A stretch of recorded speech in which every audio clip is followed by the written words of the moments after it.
I stood at the edge of the sprawling garden, surrounded by a sea of laughter and shimmering chandeliers that hung from the towering oak trees, casting a warm glow over my family's annual gathering. The smell of grilled steaks and homemade potato salad wafted through the air, an almost sickly sweet reminder that this was a day of celebration for everyone but me. It was a party for the elite, the glittering elite of our family, where money flowed freely and positions were determined by the weight of your bank account rather than by your worth as a person. I had always been the outlier, the one who failed to meet the lofty expectations set by my affluent relatives. Still, standing there, I held on to the hope that maybe, just maybe, today would be different. I wore the best clothes I could afford, a simple yet elegant dress that had cost more than my weekly grocery budget. I imagined flashing smiles and warm welcomes, but deep down, I knew I was just an afterthought in a family full of winners. The laughter suddenly erupted into applause, drawing my gaze toward the center of the garden. My cousin Ryan stood there, golden and gleaming, surrounded by admiration as he shared yet another tall tale. He was the favored one, the perfect child who basked in the glow of success. With his designer shoes and charming smile, he captivated everyone, especially our wealthy uncle, Richard. "Come here, everyone," my uncle boomed, waving a glass of expensive red wine like a magician revealing his best trick. "I'd like to share a little family insight." My heart sank. I knew I was the unwitting subject of his lesson. "Now you see Ryan here, the pride of our family. With his scholarships, awards, and endless potential, he's going places." As the crowd cheered, I felt my throat tighten. "And then there's my dear niece," Richard continued, his gaze shifting to me, a smirk dancing at the corners of his mouth. "Let's be real, you're like a ship without a rudder, Jamie. You have no future." The laughter that followed was a tidal wave, crashing over me with the force of humiliation. I could feel my face burning, my heart racing. "No future." The words echoed in my mind like a relentless drum. My body felt frozen in place, but inside, a storm of emotions churned: shame for being there, anger for their incessant judgment, and a deep-rooted vulnerability that left me raw in the open. I had spent too many hours looking in the mirror, wondering where it had all gone wrong. I was a graduate, a hopeful artist, but in their eyes, I was simply a failure. I had sacrificed evenings and weekends to hone my craft, to carve out a path for myself in a world that valued brands over dreams. Yet standing there, my uncle had stripped away every ounce of confidence I had built. I could see the curious glances among the crowd as they took stock of me, assessing my silent response, a spectacle for the rich. I glanced at Ryan, who wore a look of gloating amusement, his eyes glinting with the thrill of winning yet again. In this family drama, he was the untouchable hero, and I was the tragic figure whose story had yet to be writ. The spotlight was his, and I was content to watch as I faded into the shadows. When the laughter finally subsided, I forced a brittle smile, one of those practiced smiles that never quite reached the eyes. I tried to laugh it off, to behave as if my uncle's words hadn't landed like heavy stones in my stomach. But inside, I felt like I was crumbling. As I turned away, seeking refuge in the corner of the garden, I could still hear them, a chorus of superficial compliments and congratulations flying around the gathering. I was enveloped in a shroud of silence, but in my heart, a voice screamed, "You're worth it." The evening unfolded like a painting I did not belong to, each stroke highlighting the vast divide between me and my relatives. I watched families take pictures, couples laughing, and my uncle reminiscing about his many successes. Every mention of Ryan's accolades felt like a dagger, painfully twisting into my confidence, exacerbating the wounds of perceived inadequacy. Tears threatened to spill from my eyes, but I fought them back, determined not to give them the satisfaction of seeing me break. I longed for acknowledgement, for someone to see past the facade of wealth and success. But with every glance I stole towards the mingling guests, I was greeted with the familiar sight of admiration pooled around my cousin. In that moment, I realized that this family environment was toxic, built on comparisons, favoritism, and a relentless pursuit of status. The idea that love and acceptance were contingent upon success struck me like a cold breeze.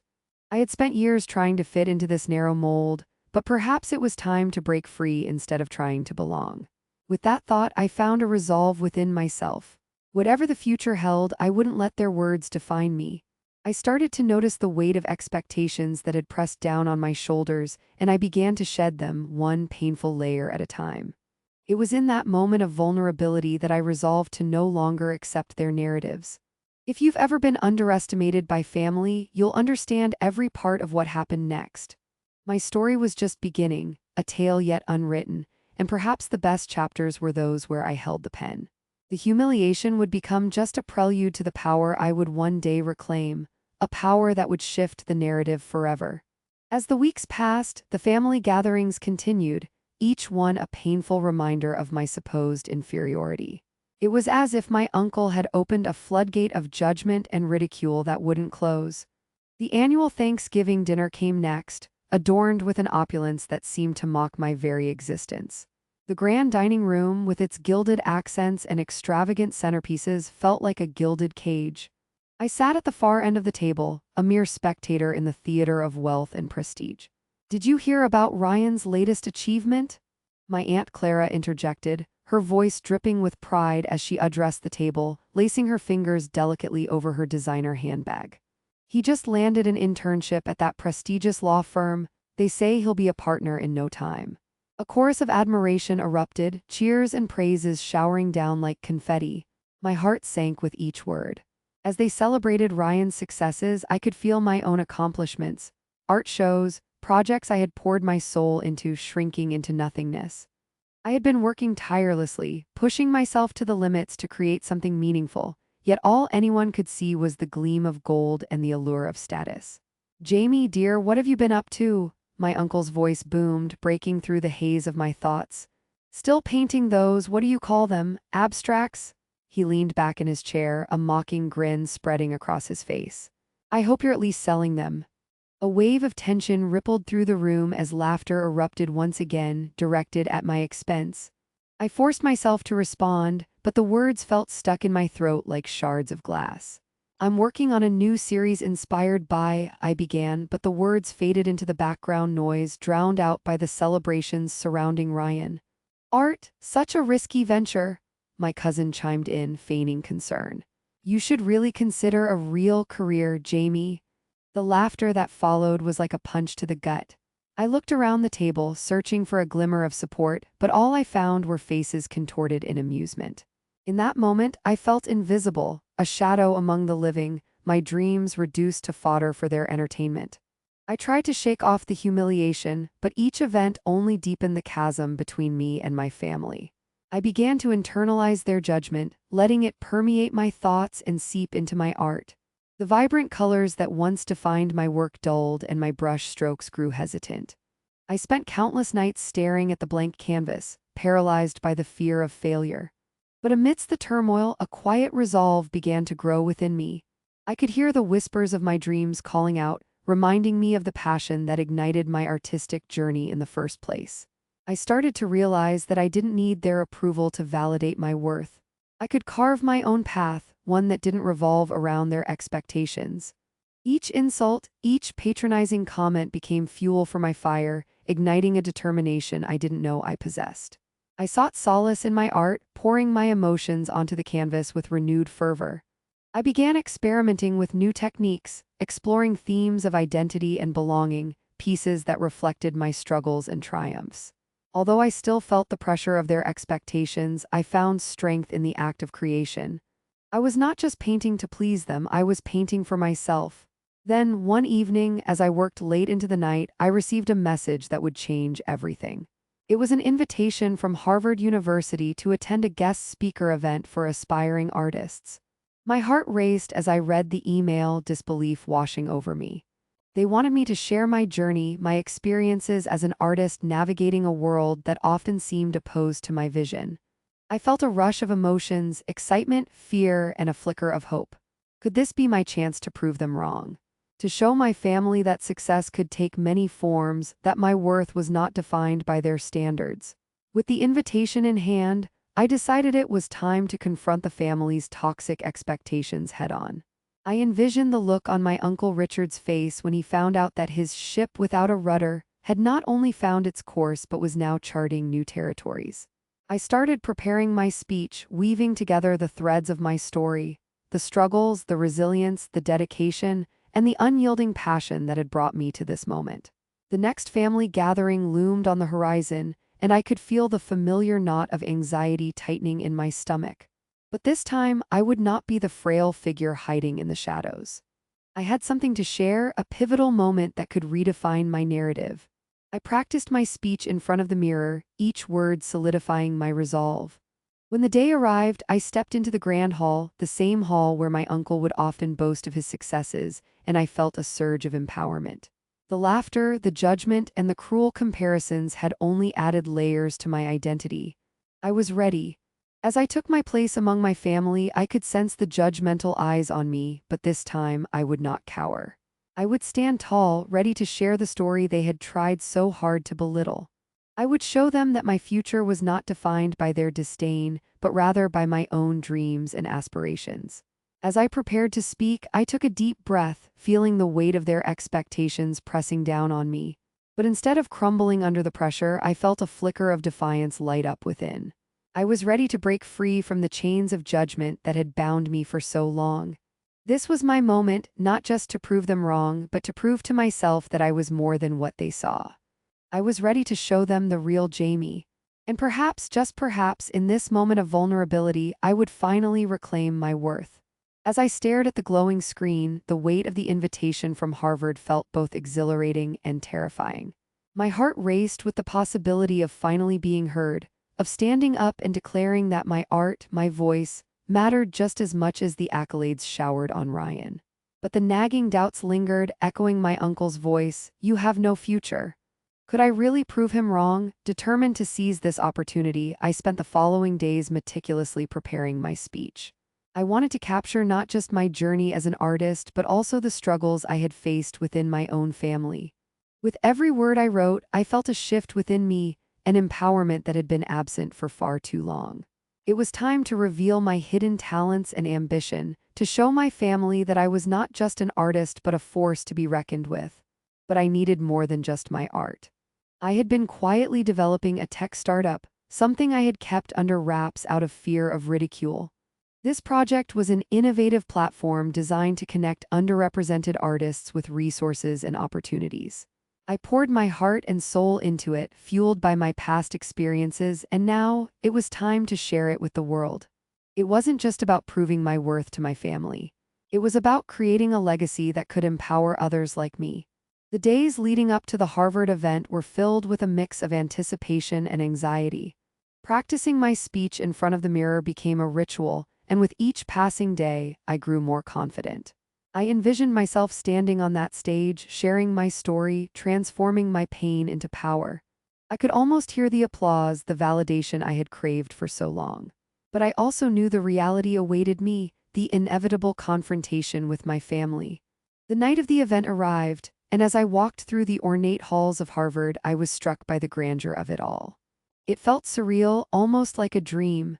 I took a deep breath, reminding myself of why I was here. This wasn't about my family's perception. It was about sharing my truth and the lessons I had learned along the way. The audience was filled with aspiring artists and students, eager to hear from someone who had navigated the struggles of the art world. When it was finally my turn to speak, I felt a rush of adrenaline. Standing at the podium, I scanned the audience, searching for familiar faces, but my family was nowhere to be seen. "Good evening, everyone. I'm Jamie, and I'm here to share my journey as an artist and entrepreneur." As I spoke, I felt the words flowing through me, weaving the narrative of my life, the pain, the struggles, and the triumphs. I recounted the moments I had felt belittled, the times I had been dismissed by my family, and how I had transformed that hurt into determination. I could see the audience nodding, some even wiping away tears, and in that moment I realized I was not alone. My story resonated. It was a reflection of their own battles. The energy in the room shifted, and I could feel the weight of their support. "Art is not just a canvas," I declared, my voice steady. "It's a way to challenge perceptions, to elevate voices that often go unheard." As I continued, I revealed my secret project, the tech startup I had been developing. I spoke passionately about the vision behind it, how it aimed to uplift artists from diverse backgrounds, providing them with the tools and opportunities to thrive in a world that often overlooks them. The audience erupted in applause, and I could feel the tide turning, the validation I had long sought finally within reach. But then a voice pierced through the applause. "What a waste of time!" A familiar tone dripped with disdain. It was Richard, my uncle, standing at the back of the room, a smug smile plastered across his face. "You really think this is going to make a difference? A tech startup? Please." The laughter that followed felt like daggers aimed directly at my heart, threatening to shatter the confidence I had built. I took a moment, breathing through the anger and humiliation. This was it, the moment I had anticipated. "Actually, Richard," I replied, my voice steady, "this is about more than just me. It's about lifting up those who have been underestimated just like I was. And you know what? I've realized that the future isn't defined by your opinion of me but by the impact I choose to make." The room fell silent as my words hung in the air, a palpable tension brewing. I could see the surprise on the faces of the audience, the shift in their perception. Richard's smugness flickered, replaced by confusion. I had transformed from the quiet, humiliated niece into an empowered individual standing my ground. In that moment, I understood the true power of vulnerability and resilience. My journey had led me here to this public confrontation where I would no longer allow anyone to dictate my worth. I had come to Harvard not just as a guest speaker, but as a testament to the fact that success can take many forms, and it doesn't always fit within the confines of wealth and privilege. As I wrapped up my speech, the applause thundered through the auditorium, washing away the remnants of doubt. I felt a surge of hope, a newfound determination that had been ignited by my refusal to accept humiliation.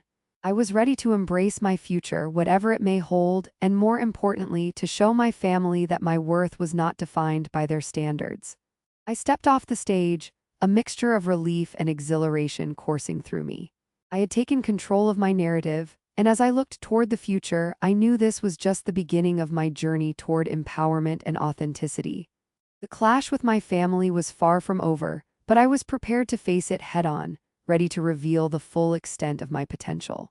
As Richard's mocking voice echoed through the auditorium, a wave of disbelief washed over me. For a moment, I faltered, my heart sinking as the laughter of my family and the audience merged into a cacophony of judgment. But I couldn't let his words define me any longer. I took a deep breath, allowing the energy of the room to fuel my resolve.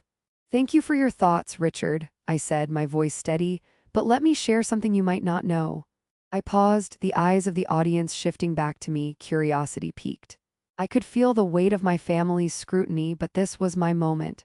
"You see, while you've been busy dismissing my efforts, I've been working on something that could change the landscape for artists everywhere." I pulled out my laptop, showcasing my startup's website. The room fell silent. "This is Art Connect. It's a platform designed to elevate underrepresented artists, providing them with access to resources and opportunities that are often out of reach. It's not just a dream. It's a reality I've been building." The applause that erupted was thunderous, and I could see Richard's smug expression falter. I continued, "And to clarify, I am not just an artist, I am a successful entrepreneur. My company is already gaining traction, and I've secured funding to expand." The energy shifted, and I could feel the tide turning in my favor. As I spoke, I revealed how I had quietly funded my family's lifestyle over the years. "You may think I have no future, Richard, but the truth is, I've been the one supporting this family. The vacations, the extravagant gifts, the lifestyle you all enjoy. That's been my doing, not yours." Gasps filled the room, and I could see the shock on my family's faces. Clara, my cousin, looked as if she'd seen a ghost.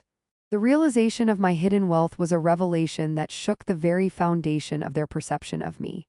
"I've been the silent benefactor, making sure that you all had what you needed, even when I was told I was worthless." Richard's face turned crimson, and for a fleeting moment I felt a rush of satisfaction. This was the justice I had longed for, the moment when the truth surfaced, illuminating the shadows of doubt and ridicule that had followed me for so long. "But it's not just about the money," I continued, channeling my passion into every word. "It's about the impact we can have as a community. I want to create a legacy that empowers artists, that gives them a voice and a platform to thrive. My journey has been filled with struggles, but it has also been a testament to resilience. I stand here today not just as Jamie, the underestimated artist, but as Jamie, the entrepreneur who refuses to be silenced." The audience erupted into applause once again, and I felt the validation wash over me like a tidal wave. I was no longer the shadow in my family's story, I was the protagonist. As I concluded my speech, I could see my family's expressions morph from disdain to disbelief, then to a reluctant acknowledgement of my worth. Art is a powerful medium, I said, my voice resonating in the hall. It can challenge perceptions, it can heal, and it can unite us. I hope that through Art Connect, we can all find a way to uplift each other regardless of our backgrounds. As I stepped down from the podium, I felt a sense of liberation. The fear that had once paralyzed me was gone, replaced by a fierce determination to forge my path. The applause continued as I made my way through the crowd, and I was met with smiles and encouraging nods from fellow attendees. But the moment of triumph was bittersweet. I glanced back at my family, who seemed to be grappling with the implications of my revelation. Richard stood frozen, his arrogance shattered, while Clara looked at me with a mixture of admiration and envy. I had turned the tables, and now they had to reckon with the truth of my existence. In the days that followed, the aftermath of my presentation rippled through our family. Conversations shifted from dismissive remarks to cautious respect. Richard, once the loudest critic, found himself in a position where he had to confront not only my success, but also his own shortcomings. I received calls from various artists eager to collaborate through my platform, and the momentum of my startup began to build. I felt a surge of motivation, knowing that I was finally stepping into my power, no longer defined by my family's expectations but by my own ambitions. The final family gathering after the Harvard event was markedly different. The usual air of superiority that had permeated our interactions was replaced by an awkward tension. Richard, attempting to regain some semblance of control, feigned indifference, but it was clear that the dynamic had shifted. "Jamie, we're proud of what you've accomplished," Clara said, her voice softer than before. "I didn't realize how much you had been doing behind the scenes." "Thank you, Clara," I replied, a genuine smile breaking through the remnants of past hurt. "It's taken a long time, but I've learned that our worth isn't determined by our family's status, but by the impact we leave on the world." As I left that gathering, I felt lighter than I had in years. My family's perception of me had changed, but more importantly, I had changed. I had learned to stand tall in my truth, to embrace my identity not as the underdog but as a leader in my own right. In the end, it wasn't just about proving Richard wrong or gaining my family's approval. It was about discovering my voice and understanding that true wealth lies in the connections we forge and the legacies we create. If you enjoyed this story, subscribe for more stories where the underdog finally gets the justice they deserve.